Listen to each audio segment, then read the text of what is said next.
Hi friends, welcome to my dreams world. ఇక్కడ ఇల్లంతా తిరుగుతూ చూస్తున్న వైషుతో సుచిత్ర, చిన్నప్పుడు వచ్చావు బట్ అప్పటికి ఇప్పటికీ చాలా చేంజ్ వచ్చింది అంటూ భుజం మీద చేయి వేసి రా అంటూ లోపలికి తీసుకెళ్ళింది. సిద్ధు, షాన్ ఇంకో అరగంటలో వస్తాను, ఆఫీస్లో ఇన్ఫామ్ చేయకు, చూద్దాం నేను లేకపోతే మనోళ్ళు ఎలా బిహేవ్ చేస్తారో. అది okay sir, but I have a doubt, ఈ మేడం వైష్ణవి మేడం, మరి విశిష్ట మేడం అంటూ క్వశ్చన్ మార్క్ మొహం వేశాడు. విశిష్టకి నన్ను చేసుకునే అదృష్టం లేదు, ఏం చేస్తాం అంటూ లోపలికి వెళ్ళాడు సిద్ధు. సురేంద్ర వచ్చి, మొదలు పెట్టావా షాన్ నీ డౌట్స్, ఆఫీస్లో అందరికీ స్వీట్స్ పంచు అంటూ కూర్చుని రిలాక్స్ అయ్యాడు. షాన్ బుర్ర గోక్కుంటూ, సార్ అది ఆఫీస్లో సిద్ధు సార్ విశిష్ట మేడం ఫొటోస్ పెట్టారు, ఏం చెయ్యాలి అని అడిగాడు. ఓ అలాగా, ఓ పని చెయ్యి, వెళ్ళగానే అన్నీ తీసేయి. సరే సార్ అంటూ బయటకు వెళ్ళాడు షాన్. సుచిత్ర వైషుని సిద్ధు రూమ్లోకి తీసుకెళ్ళింది. అక్కడ డీడీ పాప నిలువెత్తు ఫోటో, లంగా ఓణిలో నవ్వుతూ. వైషుకి భలే సంతోషం అనిపించి ఫాస్ట్గా వెళ్ళి ఫోటోకి ముద్దు పెట్టగానే సుచిత్ర ఫోటో తడుముతూ, పిచ్చి తల్లి ఎలా ఉందో, ఆ రాక్షసుడు ఏ కష్టాలు పెడుతున్నాడో ఏంటో, ఇంకెన్ని రోజుల్లే నేను వెళ్తా, ఆ వీరా నుంచి అక్కని తీసుకొచ్చేస్తా అనుకుంది వైషు. సిద్ధు వచ్చి కోపంగా, మామ్ ఈ రాక్షసిని నా రూమ్లోకి ఎందుకు తీసుకొచ్చావు అని వైషు వైపు కోపంగా చూసి విశిష్ట ఫోటో తీసి సుచిత్ర చేతికిచ్చి, నేను ఆఫీస్కి వెళ్ళాలి, బ్రేక్ఫాస్ట్ రెడీ చేయి అంటూ బాత్రూంలోకి వెళ్ళాడు. వైషు, వాడు కోపంలో ఉన్నాడు, నీకు దగ్గర అవ్వటానికి, నిన్ను అర్థం చేసుకోవడానికి టైం పడుతుంది, అందాక నువ్వు నా రూమ్లో ఉండు గాని రా అన్నది బాధగా. అయ్యో అత్త, బావ సంగతి నాకొదిలే, నేను చూసుకుంటా, నువ్వెళ్ళు నేను వస్తా అన్నది. సుచిత్ర వెళ్ళగానే, నేను నీ రూమ్లోకి రావడానికి కూడా పనికిరానా, చెప్తా నీ సంగతి అంటూ బాత్రూమ్ బయట నుంచి లాక్ చేసి సైలెంట్గా వెళ్ళిపోయింది. సిద్ధు బావ ఎంతసేపు ట్రై చేసినా డోర్ రాలేదు. దబా దబాని బాదాడు. వైషు పాప తన బెడ్రూమ్ డోర్ కూడా వేసేసిందోచ్. ఇక 20 నిమిషాల తర్వాత, ఏంటి వీడు ఇంకా రాలేదు అంటూ సుచిత్ర సిద్ధు రూమ్ వైపు వెళ్ళబోతుంటే, నేను చూసి వస్తానత్తా, నువ్వు ఆగు అంటూ వెళ్ళి 2 డోర్స్ తీసింది. సిద్ధు టవల్తో బయటకు వచ్చి కోపంగా వైషుని చూసి, ఏమీ రాక్షసి, నువ్వేనా డోర్స్ క్లోజ్ చేసింది, హౌ డేర్ యూ అంటూ చేయి వెనక్కి లాగాడు.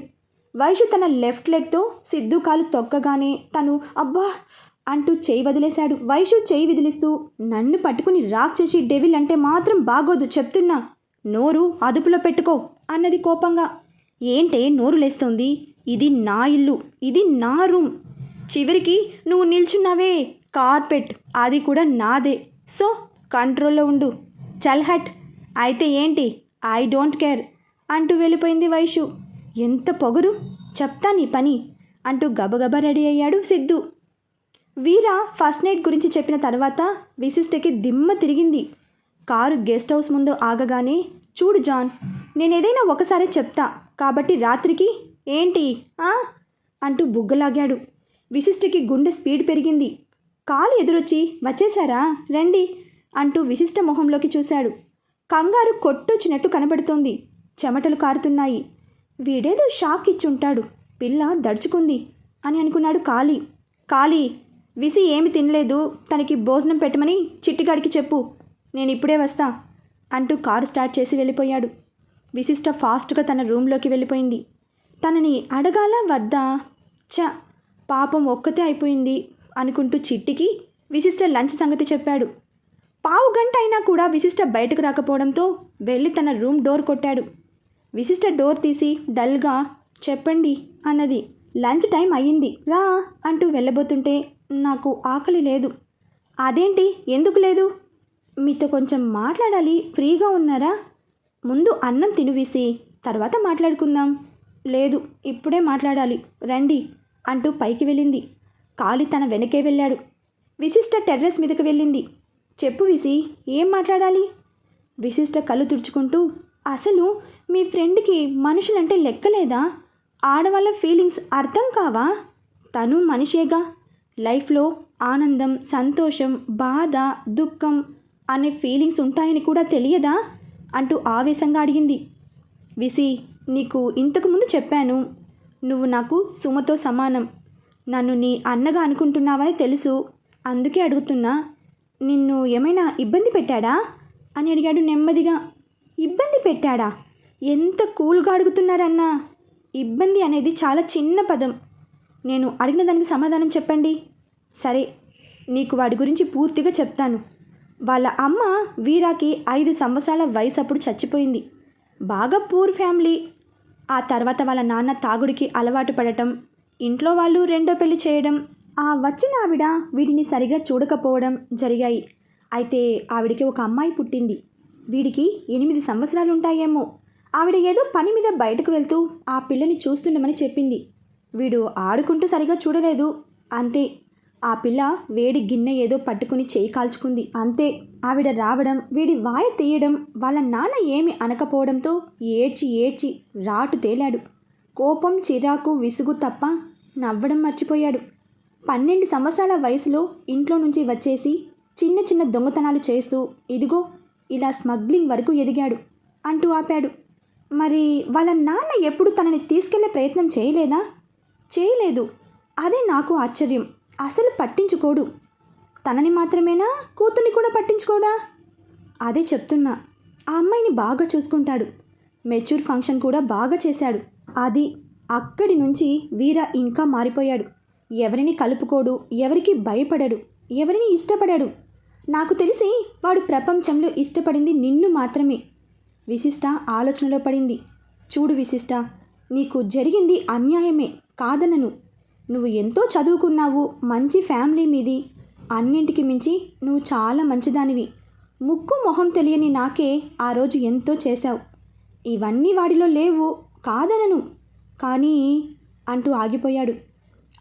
కానీ అంటూ కళ్ళెగిరేసింది విశిష్ట. నువ్వు ఎందుకు వాడితో వచ్చావో తెలియదు, కానీ వాడిని విడిచి మాత్రం వెళ్ళకు. ఎందుకంటే వాడికి నువ్వంటే ప్రేమ, పిచ్చి. నాకు వాడంటే ప్రాణం. కానీ పిచ్చికి ప్రేమకి తేడా ఉందన్నా. మరి నువ్వు తనతో ఉండిపోతావుగా? చెప్పలేను. అంటే వెళ్ళిపోతావా? ఆ మాట నేననలేదు. మరి ఏంటి నీ ప్రాబ్లం? అరే, నీ ఫ్రెండే నా ప్రాబ్లం, అర్థమవుతోందా? కాలికి ఏం మాట్లాడాలో అర్థం కాలేదు. తనకి అమ్మాయిల వీక్నెస్ కూడా ఉందా? చిచి, చెప్పాగా, నువ్వు మాత్రమే వాడికి నచ్చావు. నేను వాళ్ళ ఫ్యామిలీని కలవాలి. అది మాత్రం కుదరదు. వాడికి ఇష్టం ఉండదు. చెప్తే కదా తెలిసేది. చెప్పకుండా కలిస్తే నేను వాడికి తెలియకుండా ఏది చేయను. అవునా? సరే చూద్దాం అంటూ వెళ్ళిపోయింది విశిష్ట. కాలి చితికిల పడి, ఏంటో వాడేమో తను చెప్పింది చెయ్యాలంటాడు. ఈ పిల్లేమో కాసేపు భయపడుతుంది, కాసేపు ధైర్యంగా ఉంటుంది. ఇన్నాళ్ళు వీరా మాత్రమే అప్పుడప్పుడు అర్థం కాడు అనుకున్నా. విశిష్టని అర్థం చేసుకోవడం కూడా కష్టమే అనుకున్నాడు కాలి. Dinner time. Vimmu uncle home. ఎప్పుడూ సందడిగా ఉండే ఇల్లు బోసిపోయి డల్గా అయిపోయింది. గౌతమి దిగులుగా వడ్డిస్తుంటే విక్రమ్ తనని, బామ్మని, తాతయ్యని గమనిస్తున్నాడు. ముగ్గురు ముభావంగా ఉన్నారు. ఇప్పుడు ఏమైందని అందరూ అలా ఉన్నారు? కాస్త చెప్తారా అని అడిగాడు పెద్దగా. ఏమీ అవ్వలేదు, నువ్వు తిను అన్నాడు తాతయ్య. అదే చేస్తున్నా, కానీ విశిష్ట వైష్ణవి గురించేగా మీ ఆలోచన? వైష్ణవి గురించి అయితే ఆలోచించాల్సిన అవసరమే లేదు. సుచి, సురేంద్ర తనని నాకంటే బాగా చూసుకుంటారు. ఇంకా విశిష్ట సంగతి అంటారా? ఇంకో 2 రోజుల్లో నలుగురు వెళ్దాం. తను వస్తుందిగా ఈలోపు అనేసి ఫాస్ట్గా తిని వెళ్ళిపోయాడు విక్రమ్. ఇక్కడ వీరా ఇంట్లో నైట్ 9 అయినా కూడా వీరా రాకపోవడంతో కాలి తన మొబైల్కి కాల్ చేశాడు. నాట్ రీచబుల్ అని వస్తోంది. పైన రూమ్లో హ్యాపీగా టీవీ చూస్తూ నవ్వుకుంటున్నారు సుబ్బు, సింహ, చిట్టి. కాలి వచ్చి, వీరా ఇంకా రాలేదు, మధ్యాహ్నం అనగా వెళ్ళాడని నేను టెన్షన్ పడుతుంటే మీరిక్కడ టీవీ చూస్తూ ఎంజాయ్ చేస్తున్నారా అని అడిగాడు ముగ్గురిని ఓ చూపు చూసి. ఫోన్ చేశావా అన్నాడు సుబ్బు. చేశాను. ఏమన్నాడు? ఏంటనేది? ఫోన్ నాట్ రీచబుల్ అని వస్తోంది. అమ్మయ్యా, నాకు ఆ మాపే వస్తే టెన్షన్, లేకపోతే ఎంత ఎంజాయ్ చేస్తున్నాను అనుకున్నాడు చిట్టి. వస్తాడులే, ఎక్కడికి వెళ్తాడు కానీ. మనతో తెచ్చిన వాళ్ళని స్టోర్ రూమ్లోనే ఉంచాడా అని అడిగాడు సింహ. ఉంచాడు. ఎరా చిట్టి, వాళ్ళకి తినడానికి ఏమైనా పెట్టావా లేదా? వీరా అన్న వాళ్ళకి ఏమీ పెట్టొద్దు, వాటర్ మాత్రం ఇమ్మని చెప్పాడు. అందుకే ఏం పెట్టలేదు. ఏంటో వీడు అనుకుంటూ అక్కడే కూర్చున్నాడు. విశిష్ట తన రూమ్లో నుంచి బయటకు వచ్చి బిందుకి కాల్ చేద్దామని ఫోన్ తీసుకుంది. తనకే కాల్ వచ్చింది. కాల్ ఫ్రమ్ నాన్న. అంతే ఆనందంగా లిఫ్ట్ చేసి, నాన్న ఎలా ఉన్నారు అని అడిగింది. నువ్వెలా ఉన్నావు విసి అని అడిగాడు సీరియస్గా. నేను బాగానే ఉన్నాను అంటూ స్లోగా చెప్పేసరికి, బాగా ఉన్నావా లేక బాగానే ఉన్నావా? అమ్మ వాళ్ళు ఎలా ఉన్నారు అంటూ టాపిక్ మార్చింది. వాళ్ళంతా నీ గురించే బాధపడుతున్నారు. ఇంతకీ ఎక్కడ ఉన్నావు విసి? అది ఇంకో 2 డేస్లో వచ్చేస్తానన్నా. నువ్వు తిరుపతిలో ఉన్నా అంటే నమ్మడానికి నేను మీ అమ్మలాగా కాదు. అది నీకు తెలుసు. నీ ఫోన్ ట్రేస్ చేయించా. పొల్లాచి అని చూపించింది. విశిష్ట షాక్ అయ్యింది. చూడు విసి, నేను స్ట్రిక్ట్ ఫాదర్నే. అంత మాత్రాన నా కూతుర్ని ఎవడో రౌడీ వచ్చి పెళ్లి చేసుకుంటే వదిలేసేంత వరస్ట్ ఫాదర్ని కాదు. Got it? ఇంకో 2 డేస్లో కలుద్దాం అంటూ ఫోన్ కట్ చేశాడు. వీరా, అంతమందిలో నా పరువు తీసావు. నా కూతుర్ని పెళ్లి చేసుకున్నావు. నా మేనల్లుడిని చేసుకుని మహారాణిలా ఉండాల్సిన నా కూతుర్ని నీతో ఎక్కడికి పడితే అక్కడికి తీసుకెళ్తే ఊరుకుంటానా అంటూ సీరియస్గా ఆలోచనలో పడ్డాడు విమ్ము అంకుల్. ఇక్కడ విసి కాలింగ్ అని చూడగానే బిందు యాహూ అంటూ అరుచుకుంటూ ఫోన్ లిఫ్ట్ చేసింది. ఎలా ఉన్నావు విసి అని అడిగింది కంగారుగా. సమ్మర్లో ఎడారిలో మధ్యాహ్నం టైంలో వేడి వేడి టీ తాగినట్లుంది. అదేం కంపారిజన్? ఏం చెప్పమంటావు? కాసేపట్లో ఫస్ట్ నైట్ ప్లాన్ చేశాడు. వాట్? ఫస్ట్ నైటా? నువ్వు ఒప్పుకున్నావా అని అడిగింది ఆత్రంగా. ఎలా కనిపిస్తున్నానే నీ కంటికి? బీవీ నెంబర్ 1 లాగా. డాన్ బాబు తాళి కట్టాడని తన వెంట వెళ్ళావు. పోనీ వెళ్ళిన దానివి ఏం చేశావు? పొల్లాచి అనగానే హనీమూన్కి వెళ్ళినట్లు ఎగ్గేసుకుంటూ వెళ్ళావు. అందుకే ఇప్పుడు ఇది కూడా ఒప్పుకుంటావేమో అని. షటప్ బిందు అని అరిచింది విశిష్ట. కోపమే? పర్లేదే, మా లేడీ కూన కేకలు నేర్చుకుంది. అబ్బా, ఇంకా ఆపుతావా? సరే చెప్పు, డాన్ బాబు ఫ్యామిలీ బ్యాక్గ్రౌండ్ ఏంటి అడిగావా? అంటూ కాలి చెప్పిందంతా చెప్పగానే క్షణక్షణం మూవీలో శ్రీదేవిలాగా ఈ సినిమా నేను చూశాను అన్నది. సినిమానా? సినిమానే. ఎన్ని సినిమాలో చూడలేదు. సవతి తల్లి కష్టాలు ఆ కాలి యాజ్ ఇట్ ఈజ్గా నీకు చూపించాడు. నువ్వు జాలిపడి ఆ వీరాకి దగ్గరవుతావని. కాళీ అన్న అలాంటి వాడు కాదు. ఏంటేంటి కాళీ అన్న? ఇదెప్పటి నుంచి? అది అలా ఉంచు. నాన్నకి నేను ఇక్కడ ఉన్నానని తెలిసింది.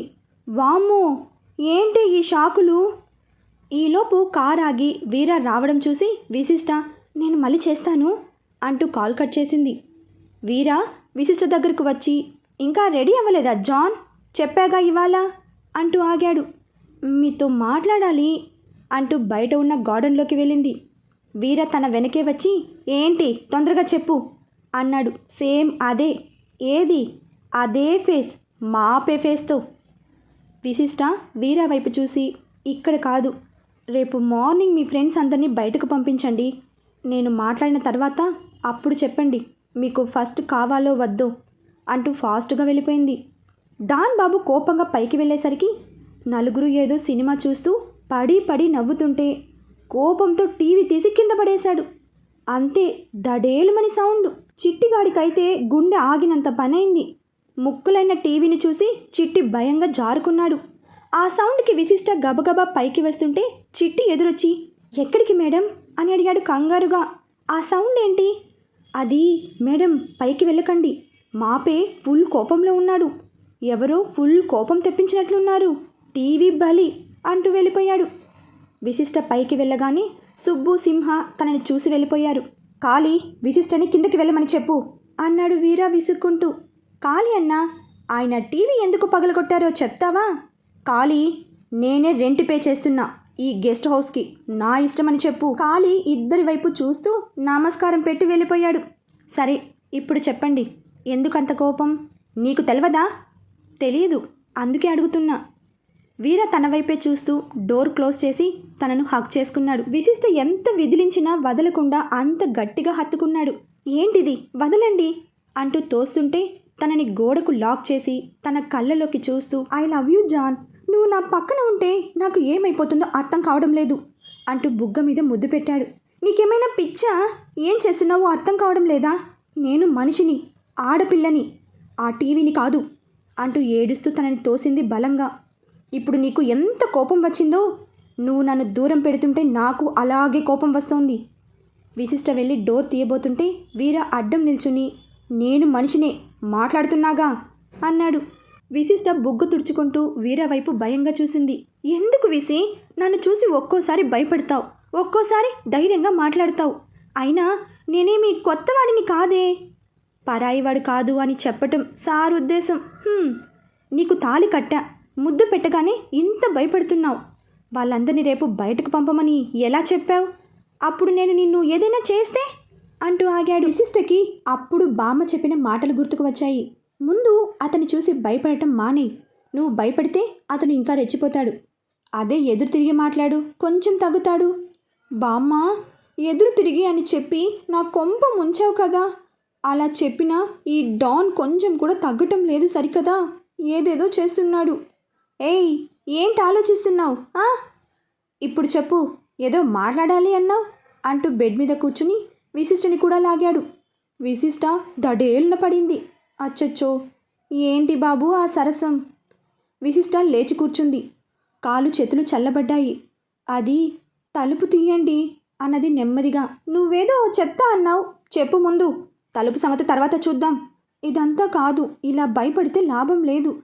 పైకి లేచి కొంచెం దూరంలో ఉన్న చైర్లో కూర్చుంది. నన్నే ఎందుకు ప్రేమించారు అని అడిగింది కొంచెం వాయిస్ పెంచి. అదేం ప్రశ్న? నచ్చావు, ప్రేమించా. అదే, ఎందుకు నచ్చాను? నీకేమైనా పిచ్చా?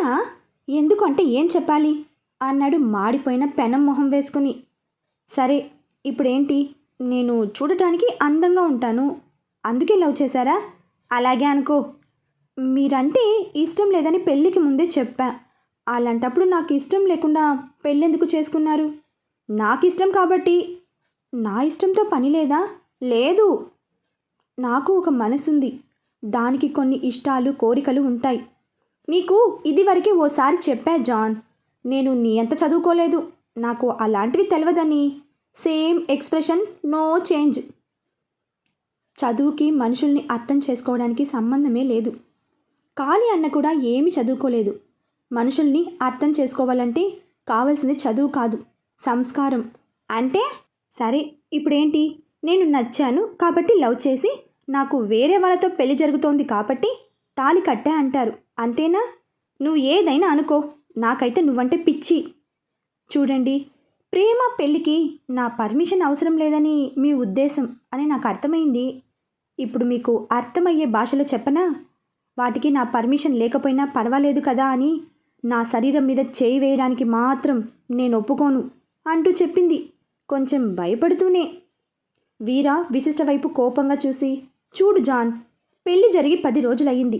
నువ్వు నా భార్యవి కాబట్టి విశిష్టకి టెన్షన్ పెరిగిపోతుంది. ఏమంటే ఏం చేస్తాడో అని భయపడుతూనే, సరే మీ మాటకే వస్తా, మీరు నేను చెప్పినట్లు మారండి, అప్పుడు మీరు ఏది చెప్తే అదే జరుగుతుంది అంటూ వీర వైపు చూసింది. ఎవరైనా నేను చెప్పినట్లు చెయ్యాలి, అంతేకాని నేనైతే చెయ్యా అన్నాడు విసుక్కుంటూ. ఎలా చెప్పాలి ఈయన గారికి? అయ్యో, చెప్పటం అయితే ఇంక వెళ్ళి భోజనం తీసుకురా. ఇంకా అవ్వలేదు. చూడు జాన్, నువ్వు కాబట్టి నా ఎదురుగా కూర్చుని ఏది వాగినా ఊరుకున్నా. ఇంకెవరైనా అయితే ఈ పాటికి శంకరగిరి మాన్యాలు పట్టించేవాడిని. లే ఇంకా అంటూ డోర్ తీశాడు. విశిష్ట వీరా వైపే కోపంగా చూస్తూ వెళ్ళిపోయింది. మెట్లు దిగుతూ, అమ్మో, అనుకున్నంత ఈజీ కాదు, నేను చెప్పినట్లు వినేట్లు లేడు, ఇలా అయితే ఎలా అనుకుంటూ కిచెన్లోకి వెళ్ళి కంచం తీసుకుని డైనింగ్ టేబుల్ దగ్గరికి వెళ్ళి చూసింది. ఒక గిన్నెలో చోటా చెఫ్ చిట్టి చేసిన మటన్ అనబడే కర్రీ, ఇంకో గిన్నెలో రైస్ చల్లగా ఉన్నాయి. చిట్టి వచ్చి, ఏంటి మేడం, ఆకలి వేస్తుందా, వడ్డించనా అని అడిగాడు.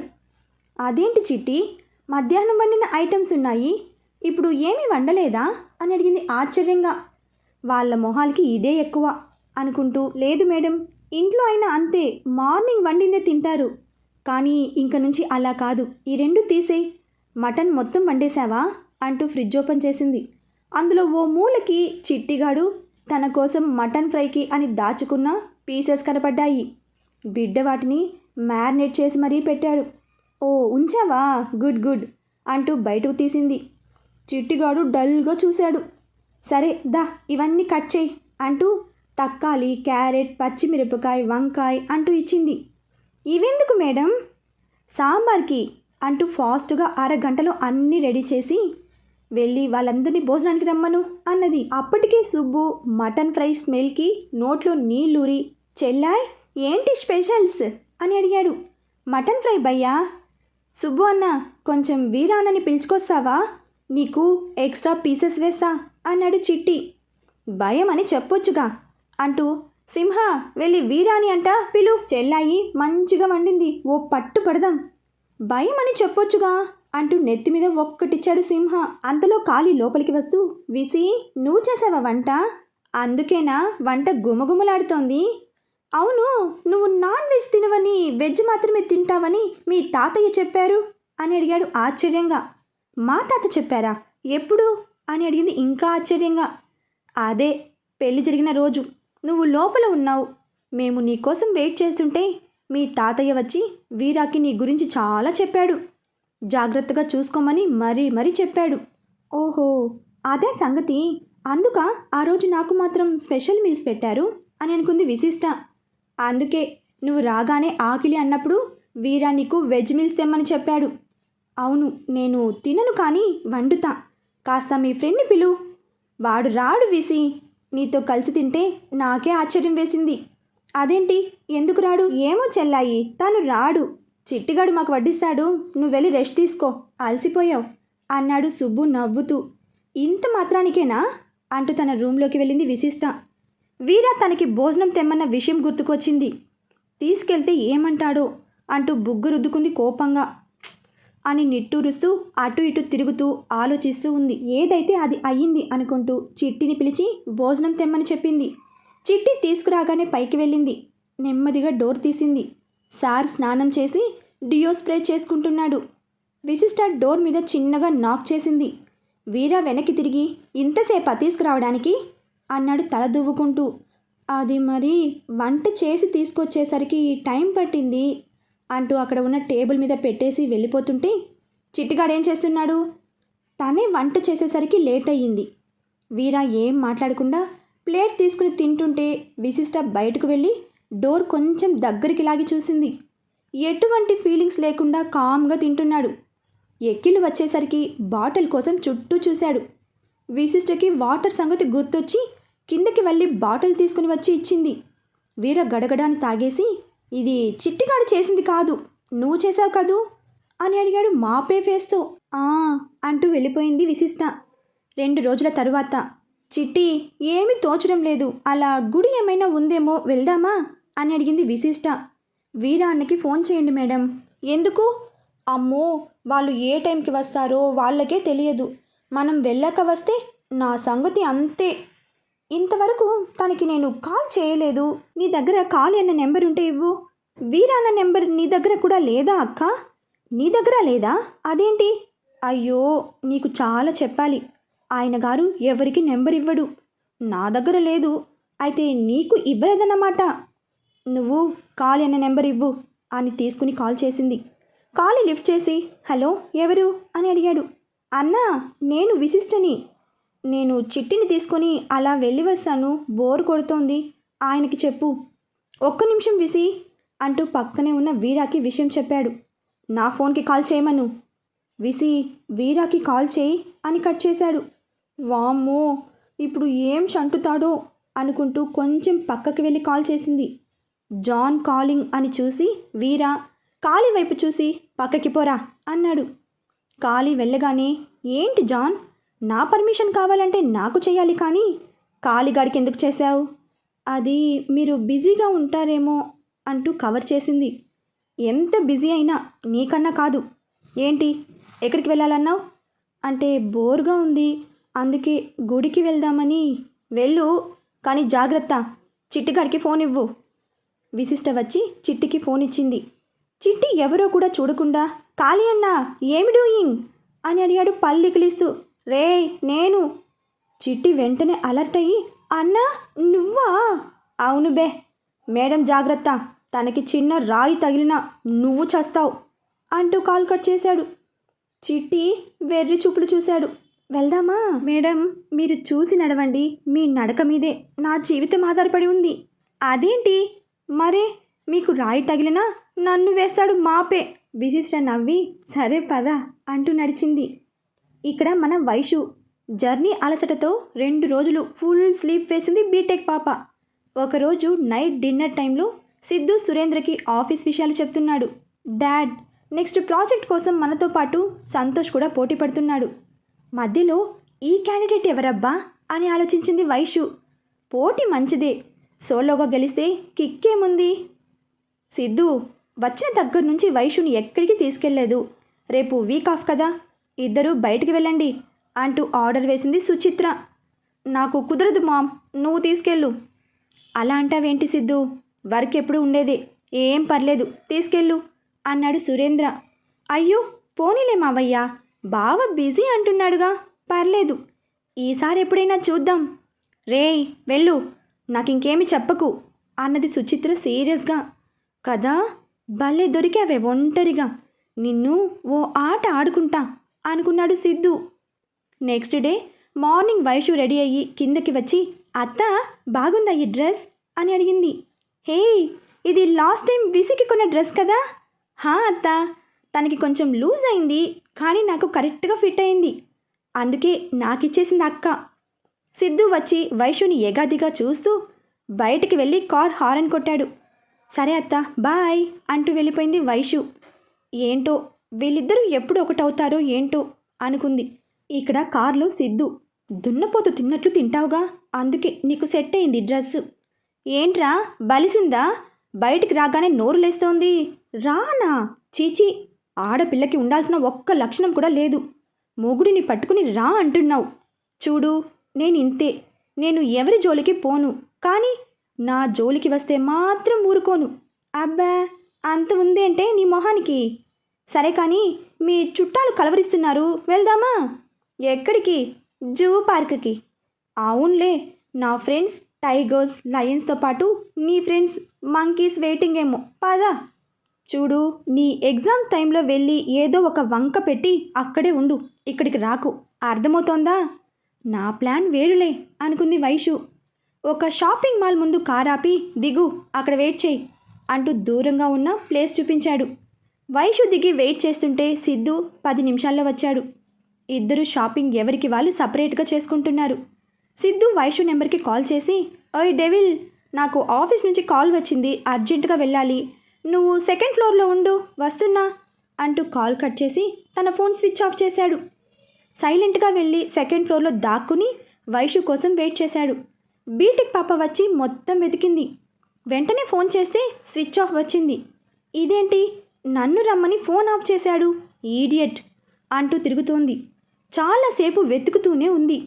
సిద్ధు నవ్వుకున్నాడు. సిద్ధు చేస్తున్న ఈ పనికి ముందు ఉంది వైషు చేతిలో క్రొకడైల్స్ ఫెస్టివల్. చూద్దాం మన వైషు వేసే ప్లాన్ వర్కౌట్ అవుతుందో లేదో తర్వాతి అప్డేట్లో తెలుసుకుందాం. బాయ్ ఫ్రెండ్స్, మరొక భాగంతో కలుసుకుందాం.